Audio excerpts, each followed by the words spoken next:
Right, I think that's it. So welcome everyone. Thank you for joining for the launch of our new Sussex CVD education programme.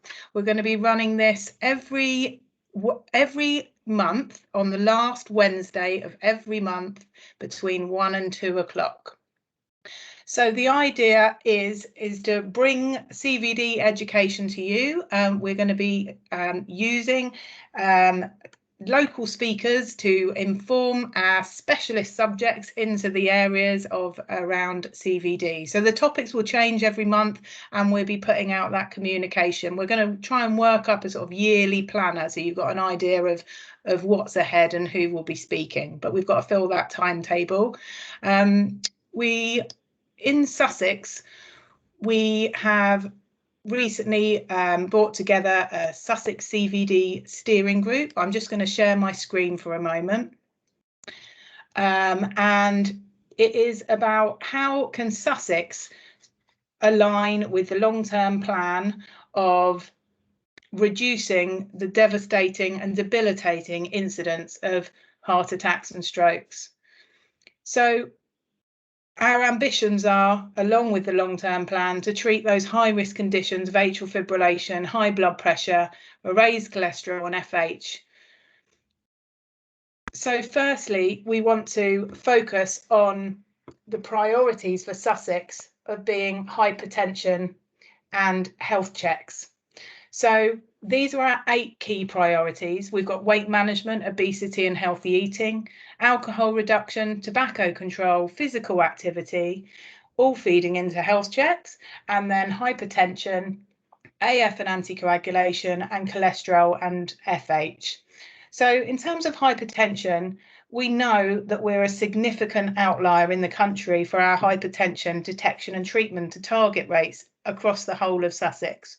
So we also know that blood pressure control is probably the biggest opportunity for Sussex to reduce the gap in life expectancy, and that increasing blood pressure monitoring will have a positive impact on the number of people whose blood pressure reading has reduced to within normal range and the health inequalities relating to hypertension.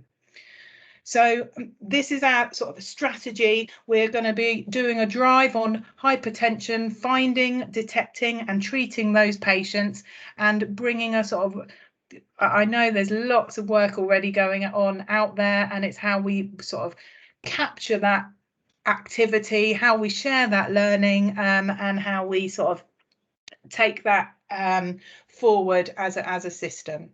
So I'm going to hand over now to Mike and Alison, who can introduce themselves and their sessions, but thank you so much for coming, and it's the launch of the session, so I'm really pleased and excited to begin the session. Thank you. Well, thanks so much, Jen. Really appreciate it. I'm just going to upload my own slides now, if I may.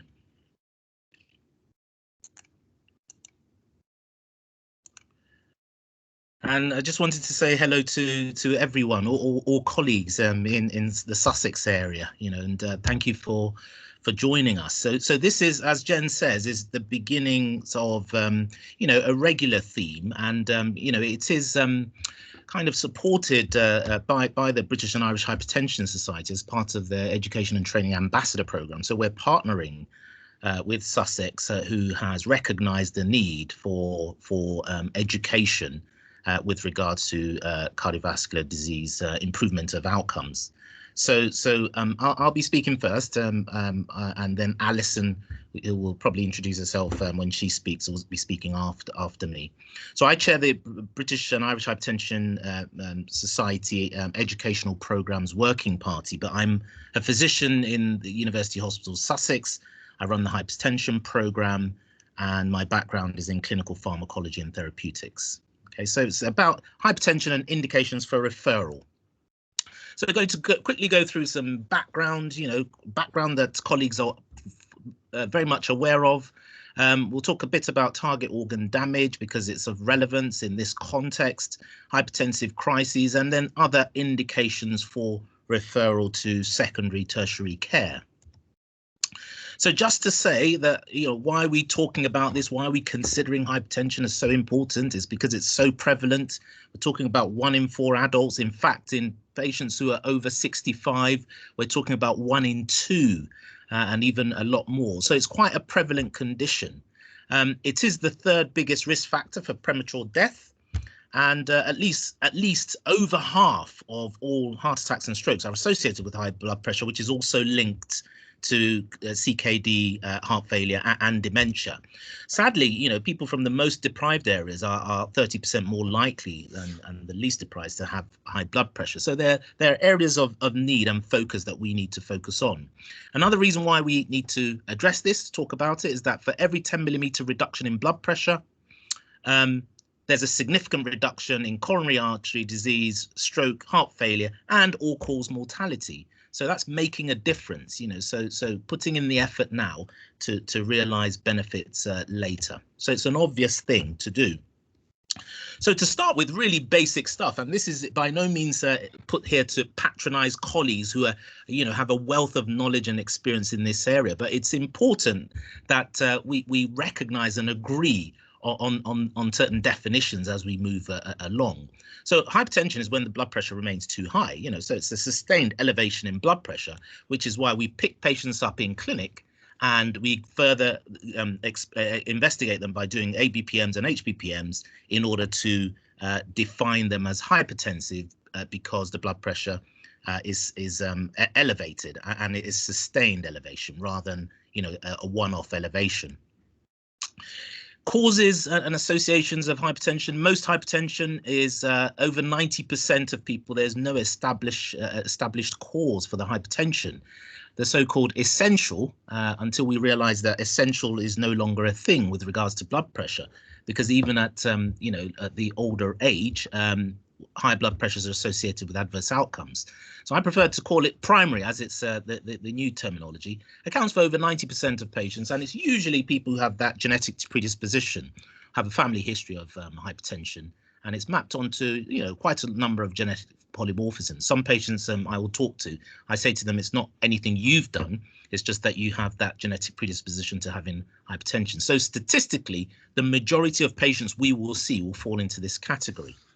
Now, there is a subset of patients, less than 10%, who have an underlying cause. Now, going into detail with regards to the secondary causes of hypertension is beyond the scope of this talk, but suffice it to say that there are underlying causes that are usually more common in younger people, younger individuals who present with hypertension, individuals who come with symptoms and signs, and individuals who have abnormal blood results by way of abnormal biochemistry, serum, urine, electrolytes. So those are the individuals who are more likely to have secondary or underlying causes.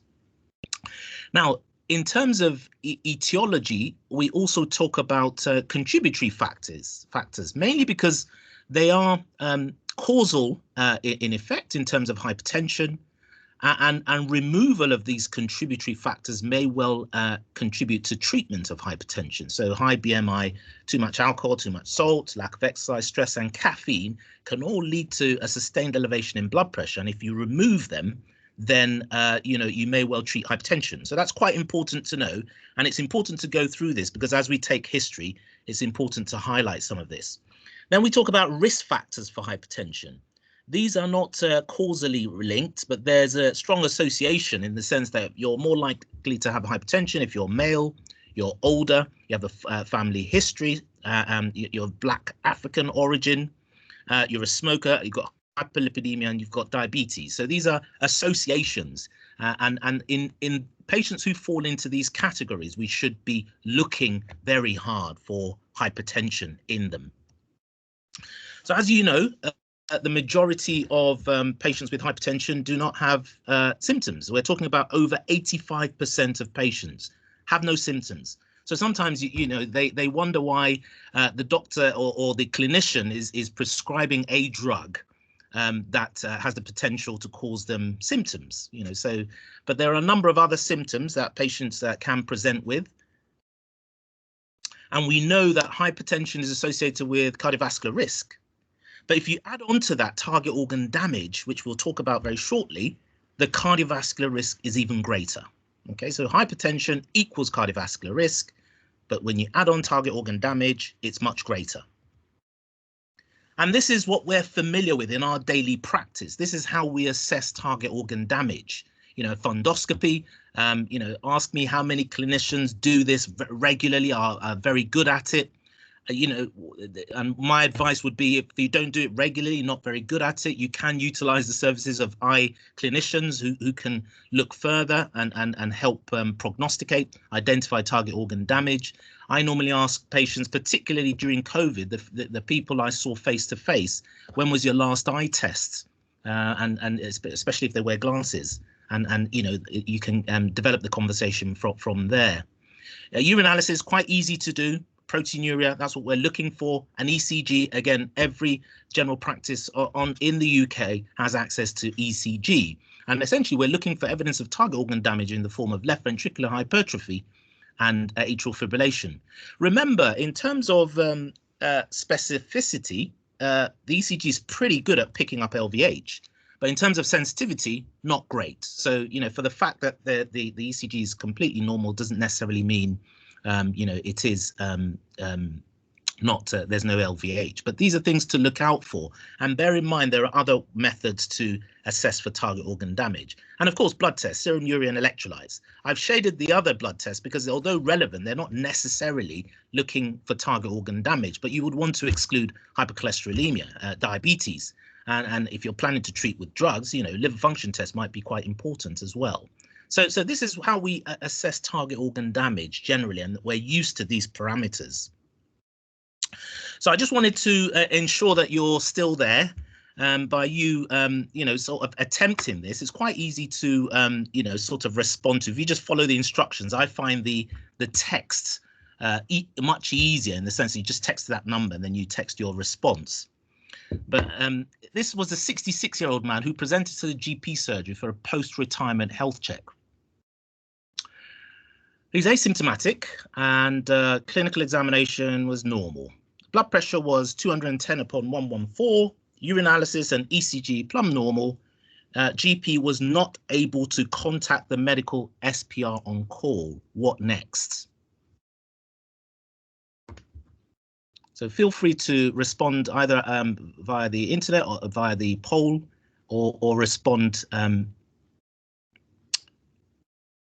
via text.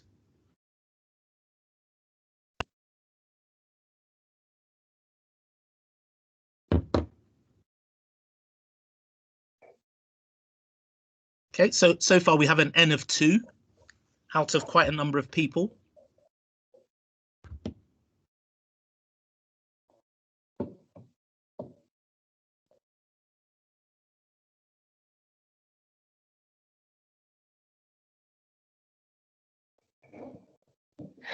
Are you able to post a link into the chat bar for the poll? That is a good idea. I will try and do that because it will be a bit easier. How do I do that now? Let's see. Oh yeah. Just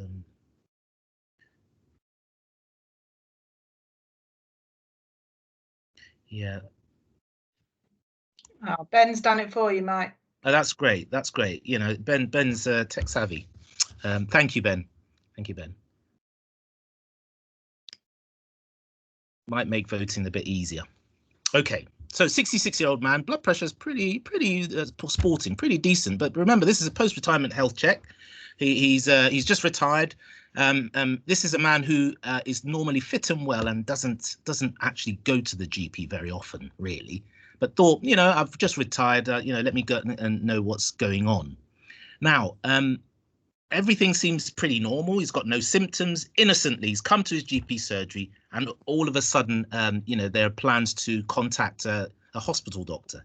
Now, for the fact that we're getting a wide variation in results means that it's something worth talking about. Okay, so that's quite interesting. And you've got the option of doing an ambulatory blood pressure monitoring or home blood pressure monitoring, blue lighting to hospital, which some people have chosen. The majority seem to think that we will initiate immediate antihypertensive drug therapy, okay, which I guess is a a perfectly reasonable option, and no one has chosen to refer to the local hypertension specialist service. So remember that, this is the scenario: 66-year-old man who essentially presents for a post-retirement health check, and essentially where we go from here. Okay, this is it. The man's at the GP surgery, and we will revisit this. So it takes me on to severe hypertension. I guess what is it? Because for us to deal with it or be able to manage it, we need to know exactly what it is. And this is not a show of the best logo, but it's just to show that majority of the guidelines kind of largely agree on what severe hypertension actually is. Equal to or above 180 upon 120, with a slight variation with the European Society for Hypertension. So we're talking about, the man we just referred to, the patient we just referred to, was pretty fit and well. He has, a severely elevated blood pressure. Now, whether that's severe hypertension or not, difficult to say. I guess the next step is to determine whether this is a sustained elevation. And remember, this man had no evidence of target organ damage. So that brings me to some terminologies, which I've found over the years quite confusing.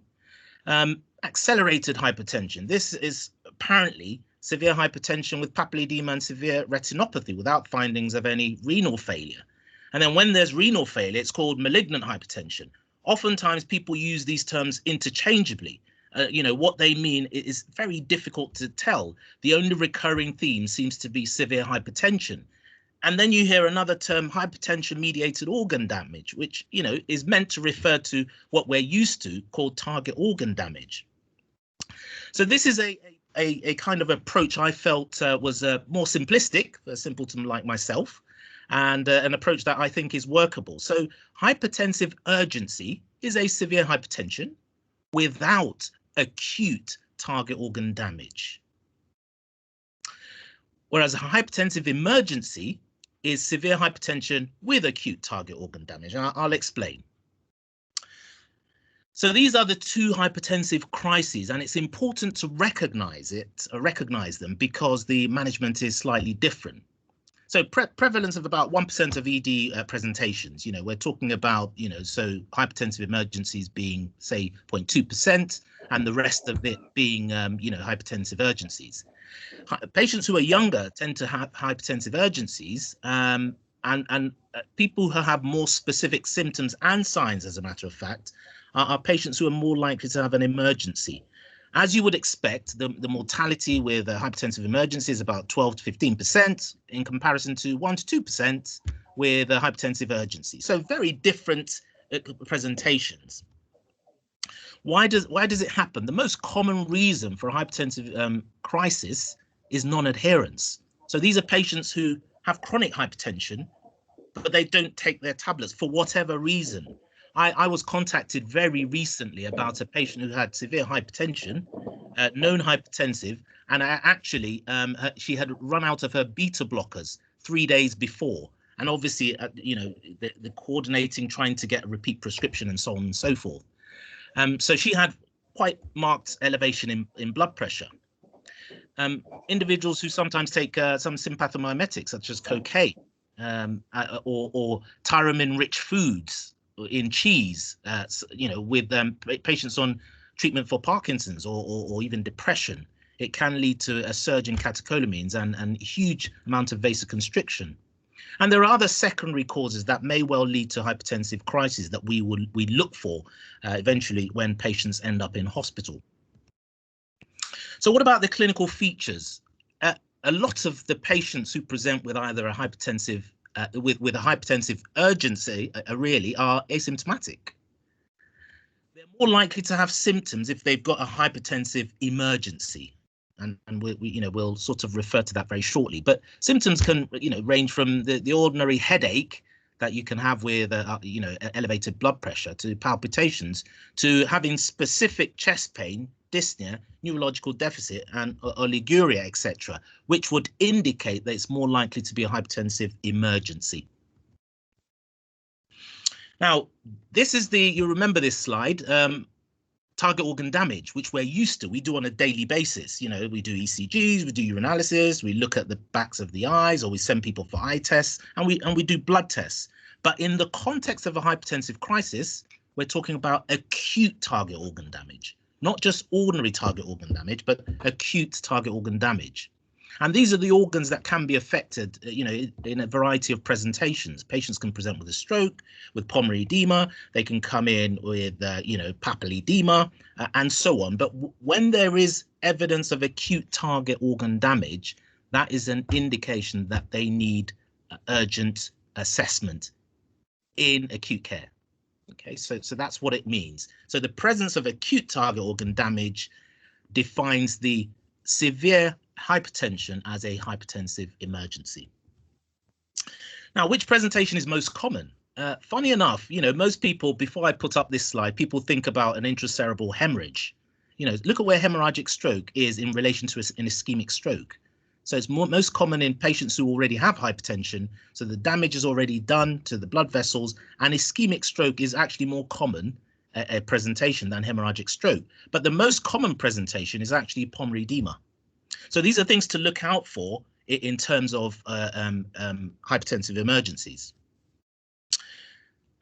In the context of colleagues who look after these patients all the time, you know, hypertensive urgencies have got severe hypertension, but no target organ, acute target organ damage. The first thing to do is to look for target organ damage. Because as we said, hypertension is related to increased cardiovascular risk. If you add target organ damage, the cardiovascular risk goes up even further. So checking for target organ damage is really the first thing to do in anyone who has elevated blood pressure. And I referred to the patient we saw. The next thing to do is to find out whether, if there's no target organ damage, if there's target organ damage, then early treatment is advised there and then. You know, you don't even let the patient leave the surgery. You treat them, you offer them treatments. Pharmacological treatment. Now, if there's no target organ damage, then even if the blood pressure is elevated, the cardiovascular risk is a bit lower, and it gives you a bit of time. And the time is to confirm whether this is a sustained elevation in blood pressure or not. Now, for someone who's fit and well, who's terrified of coming to the GP surgery, who's never been for many, many years, who doesn't know what to expect, there will be a surge of catecholamines in that context. And that can lead to an elevated blood pressure far beyond what we're actually used to.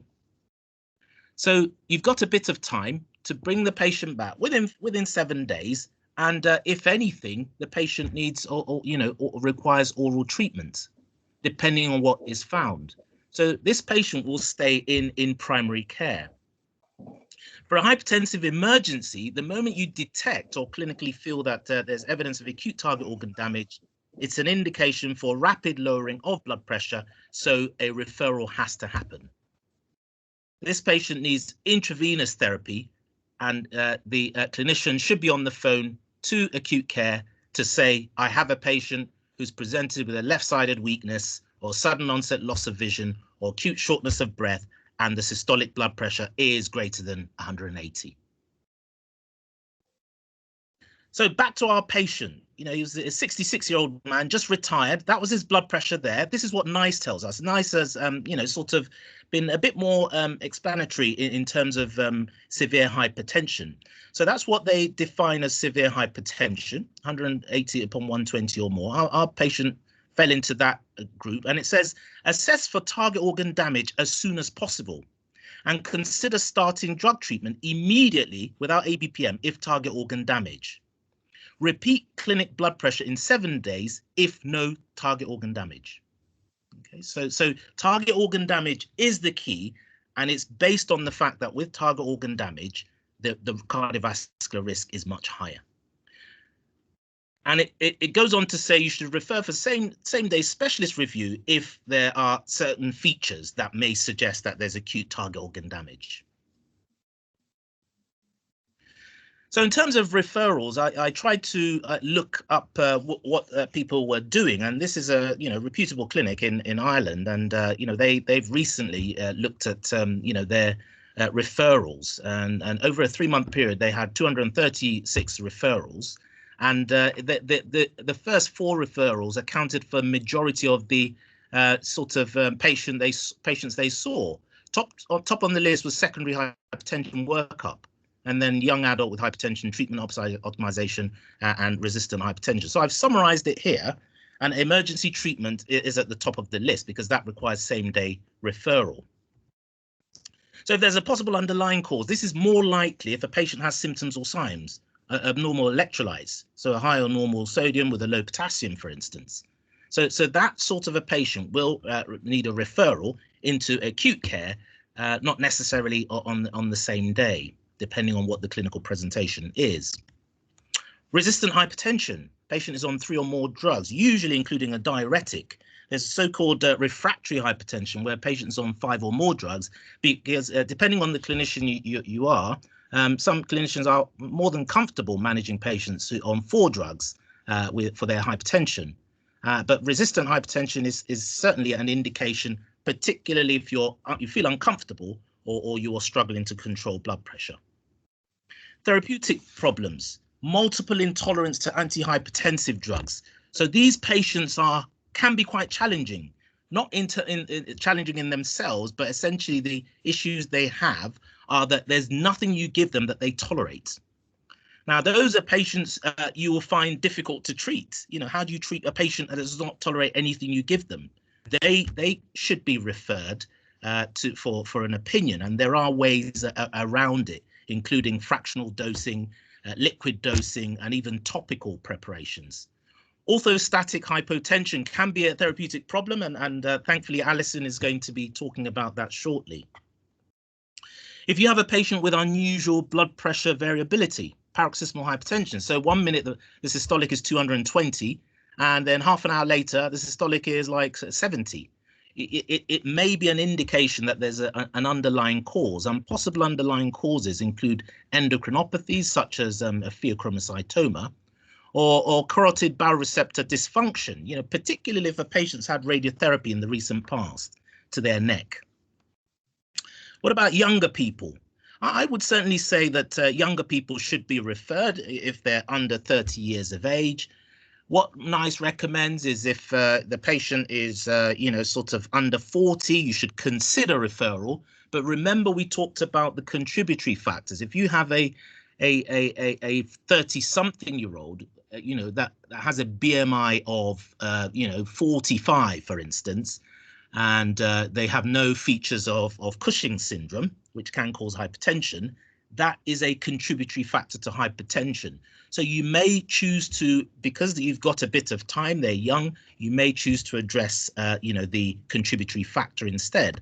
And of course, hypertension in pregnancy, mainly because, you have limited options in terms of pharmacotherapy. Oftentimes these patients end up with the maternity services. So these are, lots of the practical indications for referrals. There may be some very rare indications, but generally this is what, we tend to see in a hypertension service. So just to say that hypertensive crises are a reality in primary care. It's important as clinicians, we're able to determine whether a hypertensive emergency or urgency, rather than refer everyone up into the emergency department who has an elevated blood pressure. The risk with blood pressure is cumulative, all right? Majority of patients and the blood vessels can withstand a lot of stress. It's important to differentiate these two because you need to make a decision with regards to referral. And we've given other reasons, other indications for, referral for hypertension. But, if in doubt, as a clinician, you want to do the best for your patient, do sort of refer. So I'm going to stop here. I know we have time at the end. I'm going to stop here so Alice her talk, and then we can have a discussion at the end.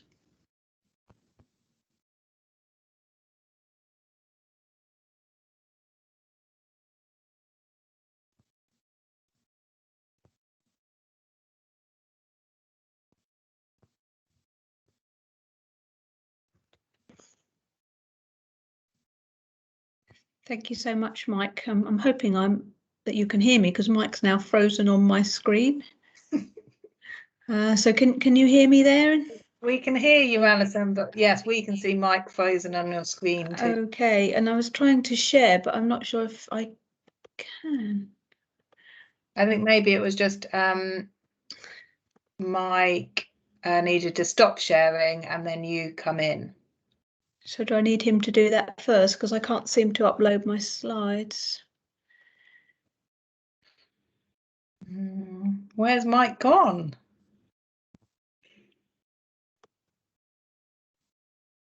Perhaps he needs to give me control. I don't know. I think we can see your screen now. Whose screen can you see now? Mine? Yeah, so then you could go into share screen and then you should be able to pick up your slides. Hopefully is that loading now? No. It should be. It's just coming, I think. Can you see it now? Yes. Yay, lovely. Thank you. Thank you so much. And that was a fascinating talk by Mike, and I'm just going to pick up on a very, very small aspect of that. So for those of you that don't know me, my name's Alison Warren. I'm a consultant pharmacist for cardiology. I work for both the Brighton and Sussex Trust, which is now Sussex University Hospitals, and the Sussex CCGs. Now, just checking, have you got that as a large screen or is that just a little screen? It's quite little. It's quite little. But we can see it. It's just, my guys in my team will tell you I had fun with this the other day and I couldn't. It's totally fine. Go on to the next slide and see what we can see. That's fine. That's fine. Okay. Okay. So I'm going to just talk about orthostatic hypotension, which is often quite a problem in practice. It's defined as a sustained drop in blood pressure occurring within 3 minutes of standing, and that drop in blood pressure, I can't really see it myself, that's the only problem. Excuse me one moment, because I can't really see it myself. Bear with me 1 minute, I'm trying to enlarge it, but I don't know how to do it.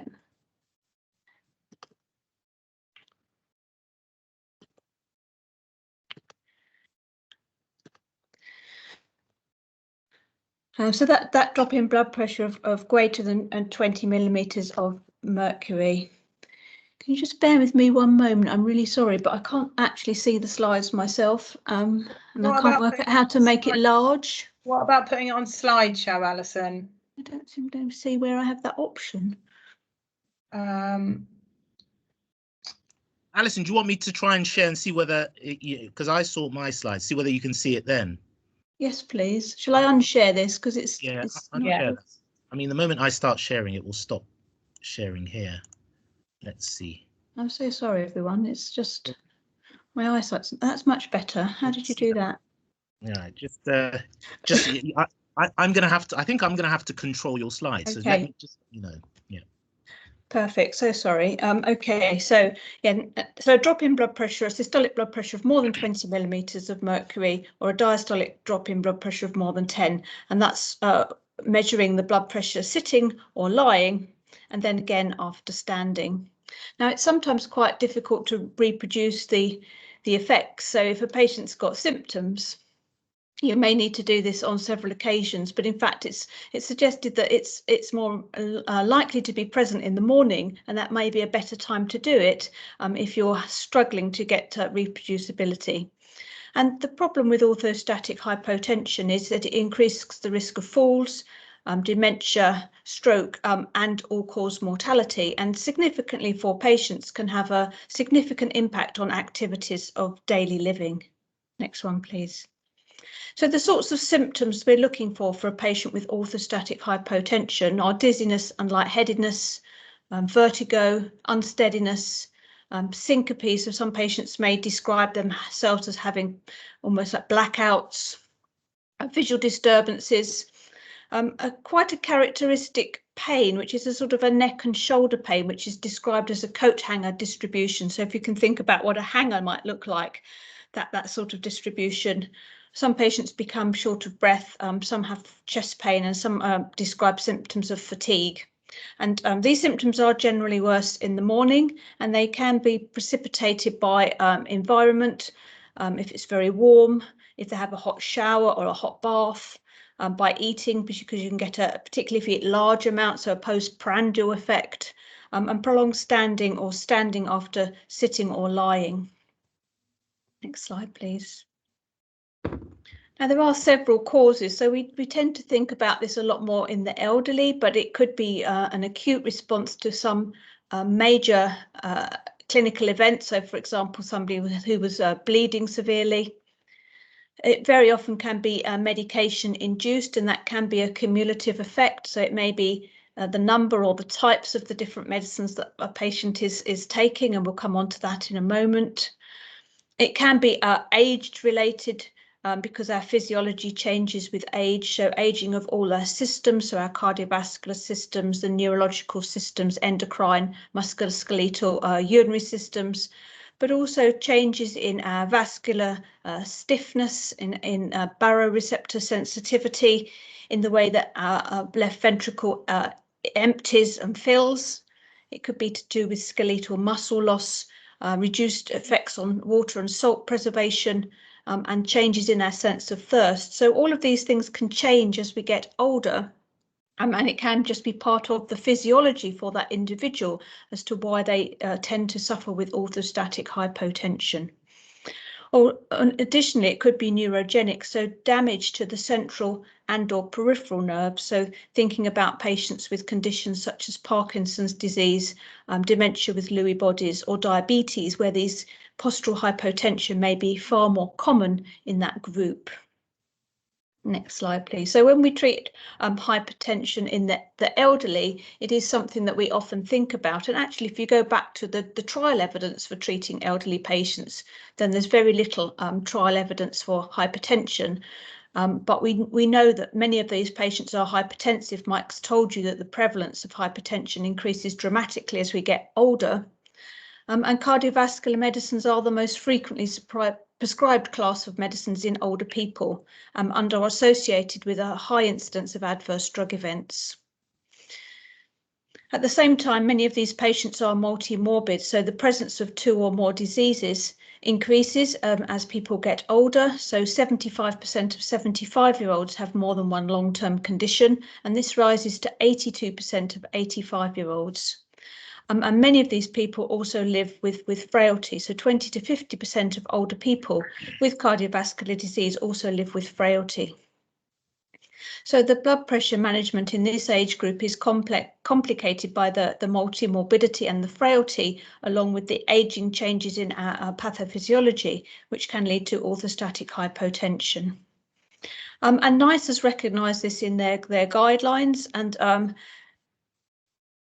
recognise you can't be too prescriptive. So although we have blood pressure targets in the younger age groups, so the under 80s, and a slightly less tight blood pressure target in the over 80 population, they do suggest that you need to use your clinical judgment for people with frailty or multi-morbidity. So just bear that in mind when you're thinking about, are you reaching your targets and your QOF targets, that you really need to individualise this for the patient who's in front of you.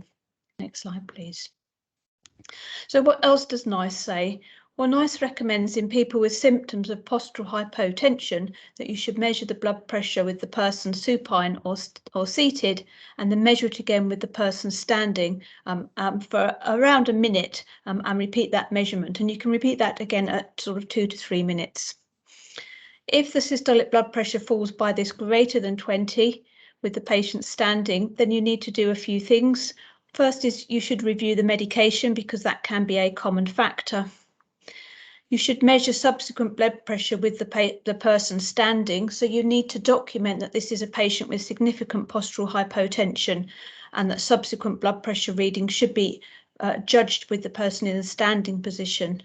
And as Mike has said, if it's something that you are struggling to manage, then you should consider referral to specialist care. So they may be something like Mike's specialist hypertension clinic, or that could be perhaps through to your elderly care specialists in the secondary care setting.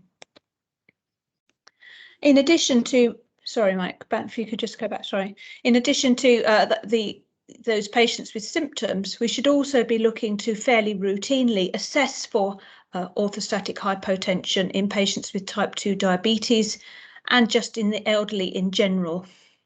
Next slide, please. So how should we manage a patient who has significant postural hypotension with or without symptoms? Well, the mainstay of treatment is non-pharmacological management, so trying to avoid provocative factors. So temperature, avoiding large meals, so try to have smaller, more frequent meals because there can be a significant postprandial effect. Other things can have an effect like alcohol or cannabis, and avoiding rapid posture change. Trying to increase regular physical activity is useful because this increases muscle tone, and that can be helpful, and that can sometimes be achieved through non-standing activity. So something like swimming or a rowing machine could be a useful strategy. For symptomatic patients, sometimes volume expansion can be useful. So you have to be careful who you apply this to, but maybe having some fluid intake prior to standing when a person first gets up. Increasing water intake. I work in a heart failure clinic, and one of the things we talk to patients about is limiting their fluid intake, not restricting it, but making sure they have sort of fairly sensible fluid intake. And actually, when you talk to a lot of patients, particularly elderly patients, they don't necessarily actually drink a huge amount of fluid over a 24-hour period. So it might be worth checking with these patients, particularly if they find that they have to get up in the night. Often they don't drink after, let's say, 6 o'clock in the evening, and then they haven't drunk very much during the day. So their volume intake is not very large. And I've put increased salt intake there because that's always a little bit more controversial, isn't it? Because we talk so much about reducing salt intake. There's something called physical countermanoeuvres. So this is using movements to try and counter effects. So if sitting, using heel raises or bending forward. If standing, marching on the spot, or repetitive movements of the knees to try and improve blood flow and circulation. And leg crossing, arm and leg crossing, or buttock clenching can be used just to try and be a counter maneuver. And in some people, you can use compression therapy because they get venous pooling. Next slide, please. So I'm clearly a pharmacist, and one of the things that I would focus on strongly in these patients is medication review.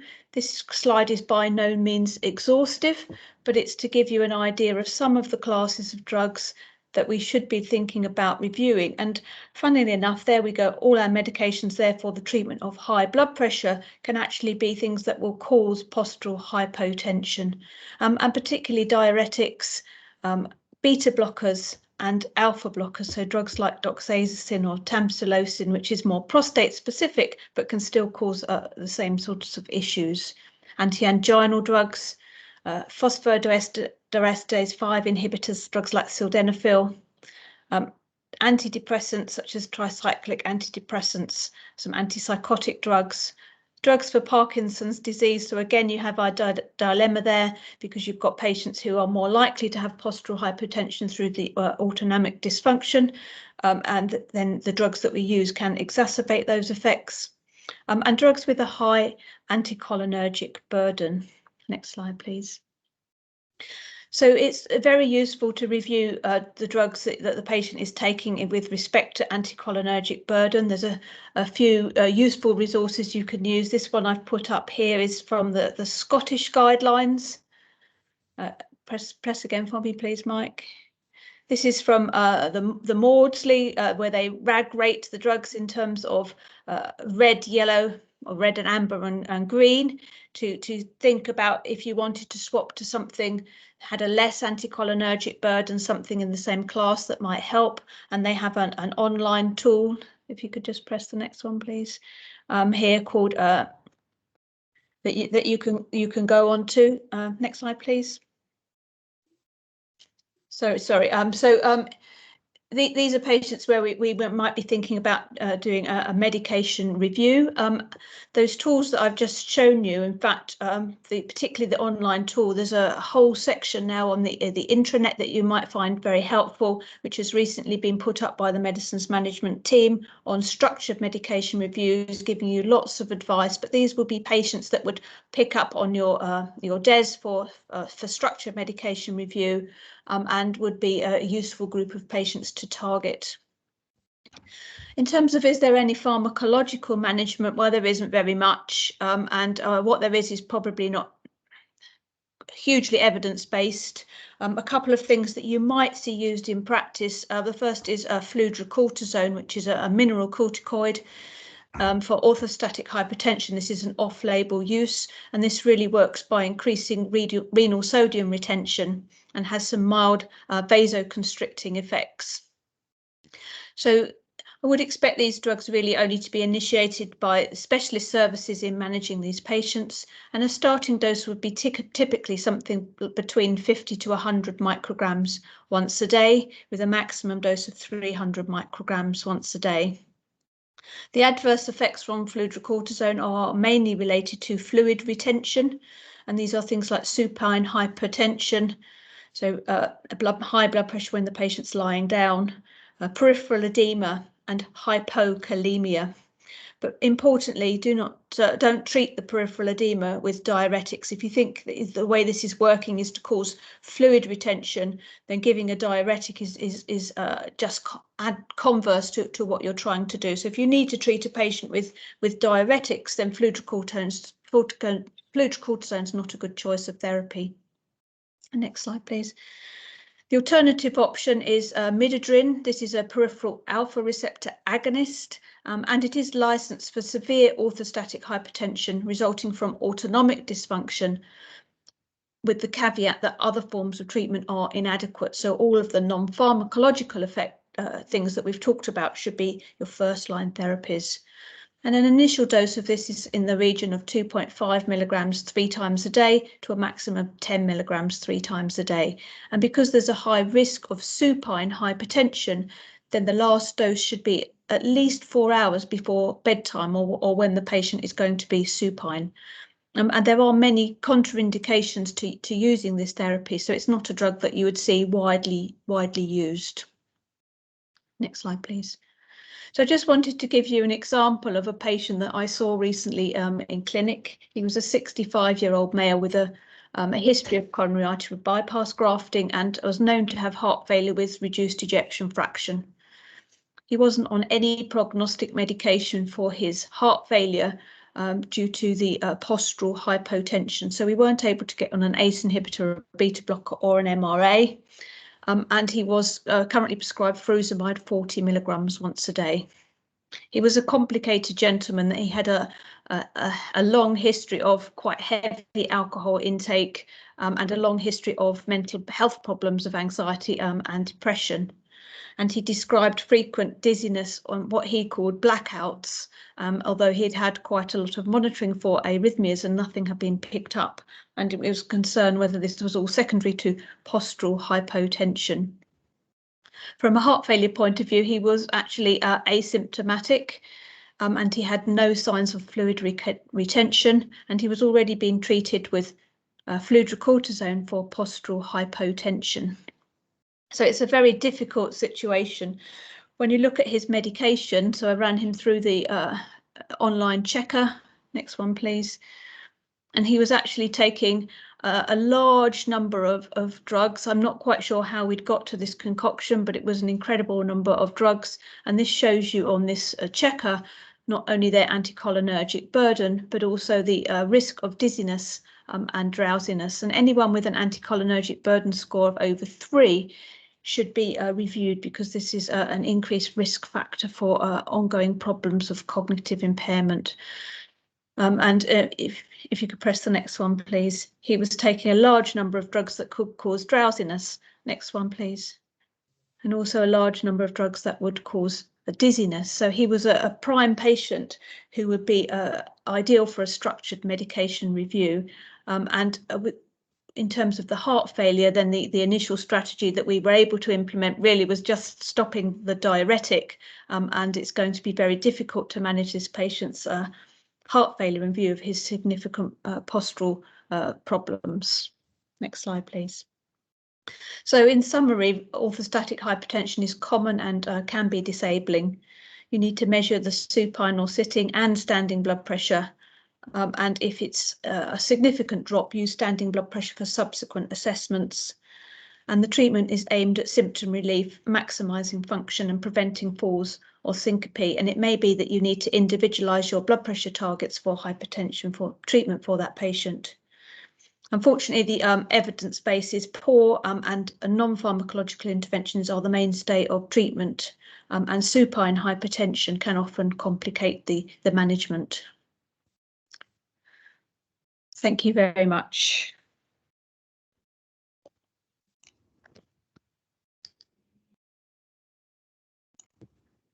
Thank you, Alison. Okay. Thank you, Jen. So we're sort of, if there were any questions at the end or in the chat room, or anyone who wanted to ask anything, Alison. Yeah, we've got a few minutes, so please ask some questions.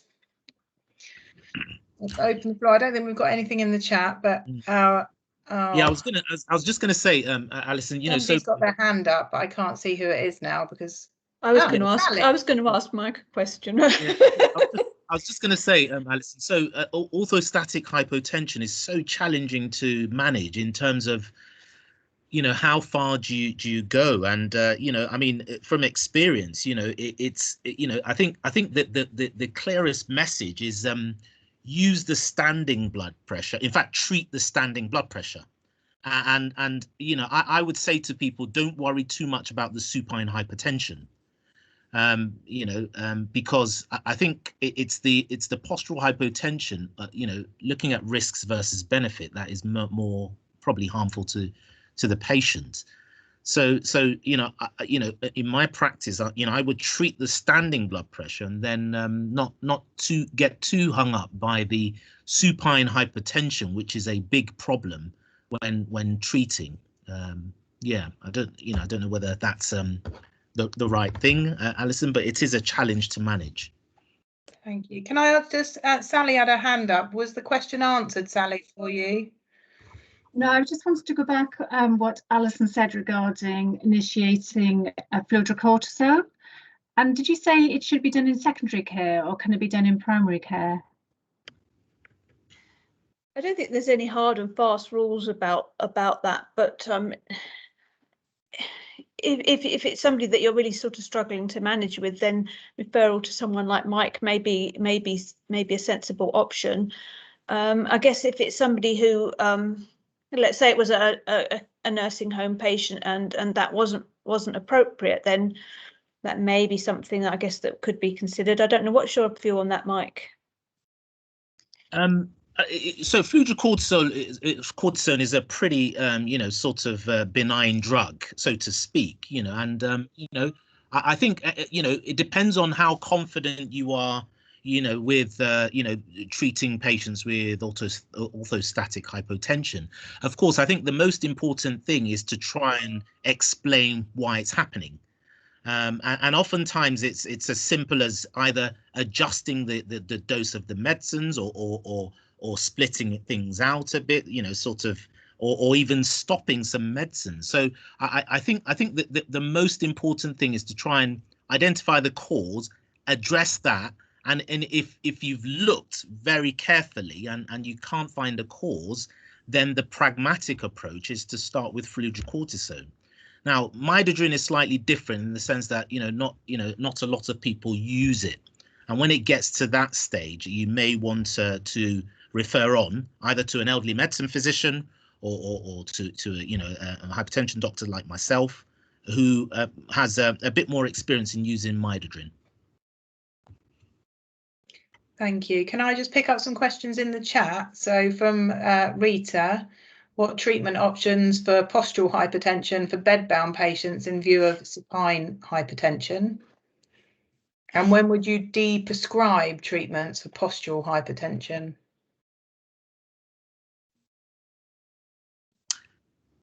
I know where that's coming from, Rita. That was because you had a lady, didn't you, on midodrine that was fairly bedbound, and we had some discussions around, you know, what do you do with this patient? And I think it's a really difficult one, but clearly it depends, I guess, in terms of symptoms. Is that actually, could that patient be up and about if you continued the treatment, or is that patient completely bedbound, in which case, you know, is this really a sensible strategy anyway, and should we just be de-prescribing? I agree, and in this particular case, the patient was discharged on midodrine. And I guess because it was started in secondary care, GPs do not like de-prescribing anything a specialist has started a patient on.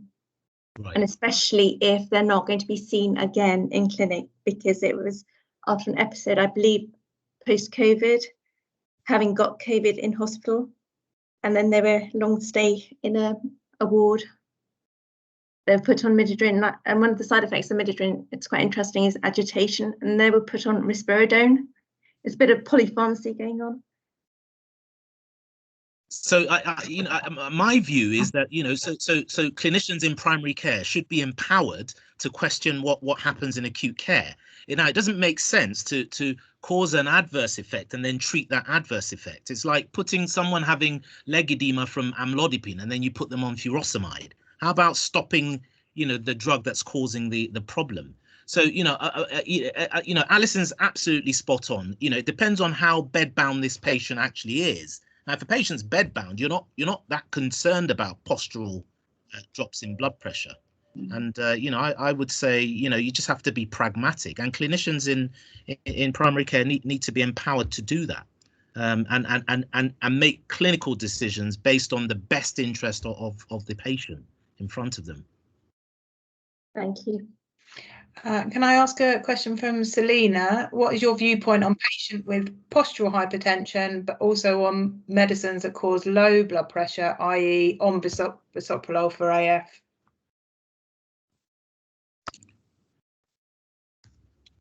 Yeah, I mean, I guess in terms of management for AF, you need to think about how you're going to manage that. So it sounds like you're looking at a rate control strategy.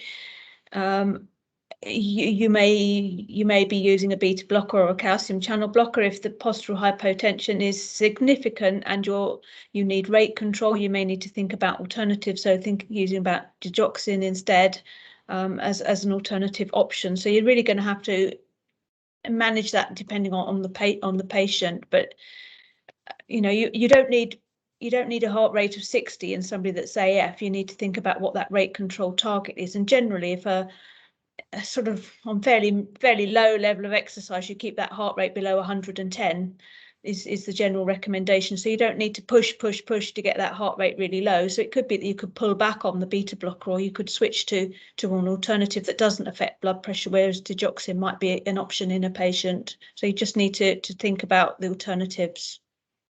The other alternative is to split the dose, you know, or dose it, you know, earlier on in the evening, you know, when, you know, peaks in terms of serum concentration in the early hours of the morning. But obviously there's a risk of someone who gets up in the night and has postural dizziness, you know, so that's the other alternative. But generally, you know, I know elderly medicine physicians are not great fans of beta blockers and rate limiting calcium channel blockers in older patients, and they favor digoxin, which has a, you know, kind of, you know, debatable effect in terms of heart rate control as a single agent.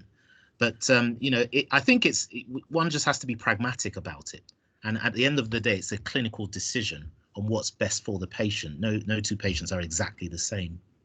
There isn't an algorithm.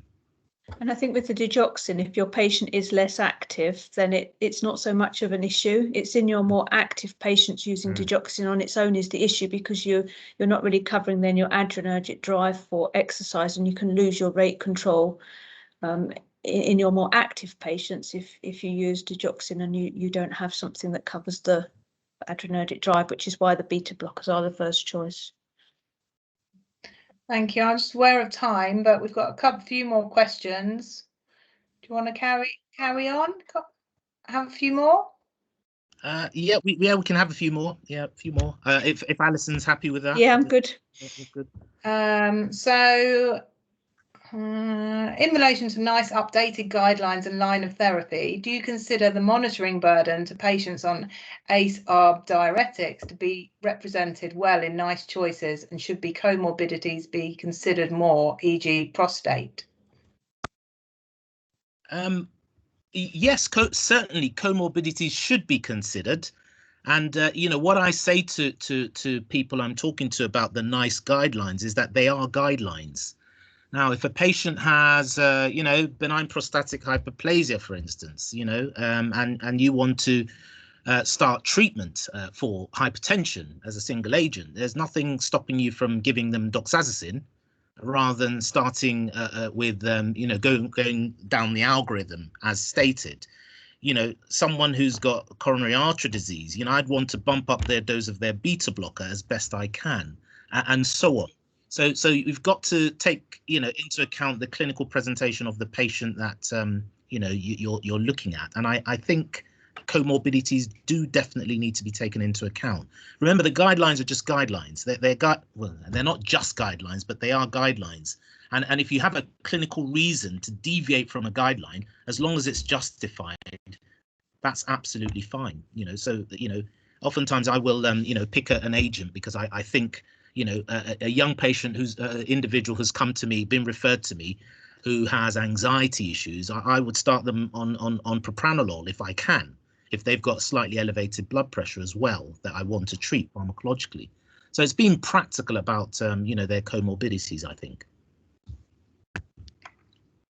Thank you. And whoever's putting these questions, and Mikhail, do you want to come in and ask Alison about the fludrocortisone?